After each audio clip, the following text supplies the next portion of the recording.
Hey there, para folks. Here's how to adopt a baby in Paralives. If you want to grow your household and experience family life, you can adopt a baby through the town's hospital. To do this, zoom out to the town map and face the town from the shoreline.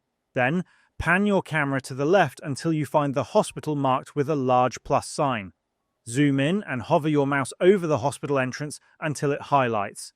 Click on it and select Adopt a Baby.